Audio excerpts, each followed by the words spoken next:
Olá, pessoal. Bom dia, boa tarde, boa noite. Vamos falar sobre gestão de stakeholders, ou em português, partes interessadas? Vem comigo. Stakeholders ou partes interessadas são pessoas ou grupos de pessoas que afetam ou são afetados por uma organização, por um projeto, por uma situação. A gestão de stakeholders está em você identificar quem são essas pessoas ou grupos de pessoas, qualificá-las e criar estratégias para que elas possam auxiliar ou não atrapalharem o seu projeto ou a sua organização. É muito importante diferenciar a gestão de stakeholders de projetos da gestão de stakeholders no mundo corporativo. Por quê? O projeto tem fim. Então, aquele stakeholder que afeta, por exemplo, negativamente o seu projeto, quando terminar o projeto, ele não vai afetar mais. Enquanto que a gestão de stakeholder no mundo corporativo, ou que a gente fala no negócio do dia a dia da organização, ele vai estar lá meio que ad eterno. Até ou ele sair de lá, ou então ele ser saído de lá, entre aspas. Então vamos falar, independente se é projeto ou não, só sabendo que quando é para projeto, essa gestão tem um tempo limite, que é o tempo do projeto. Para você começar a identificar os stakeholders, tem que olhar para o ambiente. Nesse ambiente você vai identificar os stakeholders primários, que são aqueles stakeholders que você consegue olhar naturalmente dentro daquele ambiente, seja um projeto ou seja da organização, e os secundários, aqueles que muitas vezes estão invisíveis. Exemplo, um membro da tua equipe é um stakeholder primário, a esposa ou o marido daquele membro da equipe é um stakeholder secundário. Muitas vezes não está ligado diretamente àquele projeto ou àquela organização, mas afeta o stakeholder que está. Então é importante tentar identificar todos os stakeholders. Por que isso é importante?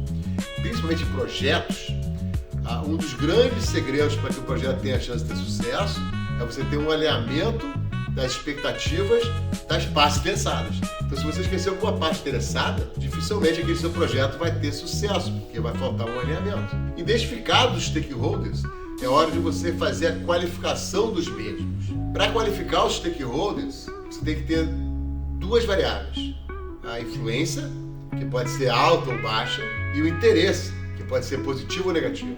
A partir daí, vamos conhecer os 4 perfis. O primeiro perfil, aquela pessoa que tem uma influência alta e tem um interesse positivo. Nós chamamos a essas pessoas de aliados. São pessoas que vão poder usar essa sua influência, esse seu poder, em prol daquela situação, daquele projeto. As pessoas que têm um interesse negativo, mas tem uma influência alta, nós chamamos de bloqueadores, porque elas podem usar esse poder ou essa influência para atrapalhar o seu projeto ou a sua situação lá, ou a sua própria organização. Por outro lado, nós temos as pessoas que não têm a influência alta, têm uma influência baixa, mas têm um interesse positivo, chamado membro da rede, e tem um interesse negativo, chamado desacelerador. Feito essa qualificação, e você tem que fazer essa qualificação com base no que você está analisando daquelas pessoas naquele momento, é hora de criar estratégias.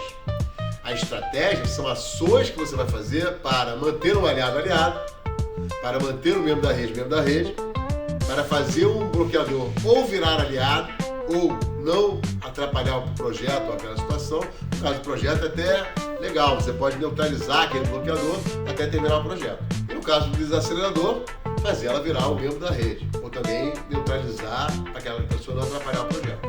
Essas estratégias se transformam em ações, e essas ações se transformam em comunicações.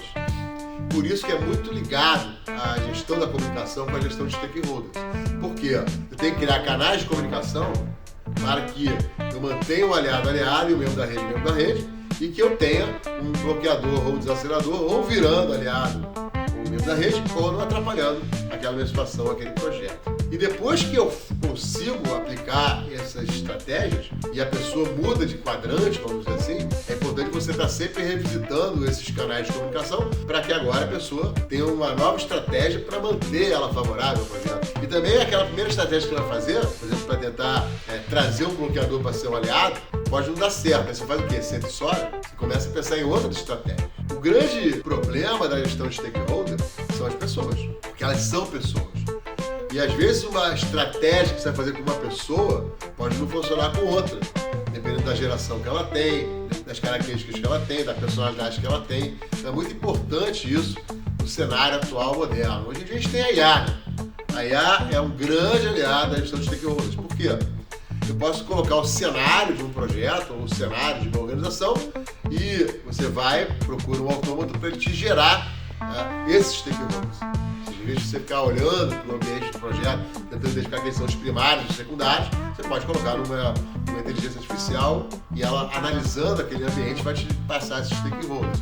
A partir daí você pode, então, pegar características dessas pessoas que você conheça e aí, a partir daí, a IA pode te ajudar a qualificar essas pessoas. O aliado, bloqueador, mesmo da rede do desacelerador. É só fazer um prompt nesse sentido. Então, a IA, já hoje em dia, é uma realidade também na gestão desses stakeholders. E depois que você já criou a sua matriz de stakeholders, você tem que ficar o tempo todo revisitando essas estratégias, revisitando as comunicações, até porque o stakeholder nem sempre ele está do início ao fim de um projeto, no caso de um projeto.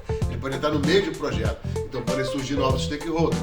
Ou então stakeholders que deixam de estar na organização do projeto, elas saem daquela matriz. E com isso você vai gerenciando todas essas pessoas. Entra uma nova pessoa, por exemplo, ela vai ser stakeholder ou não. Se ela for stakeholder, você tem que tentar identificar que quadrante que ela vai entrar. Uma dica aqui é o seguinte, você está numa dúvida se aquela pessoa vai ser favorável ou contrária. A dica é, sempre pensa no pior cenário. Sempre pensa que ela vai ser uma pessoa contrária. Porque se ela for favorável, é só você mudar a estratégia. Pior é você colocar ela como sendo uma pessoa favorável e você depois identificar que ela é contrária. Tem que mudar a estratégia com urgência. E aí, gostou desse vídeo? Tenho certeza que sim. Então não deixa de curtir e compartilhar e nos vemos no próximo vídeo.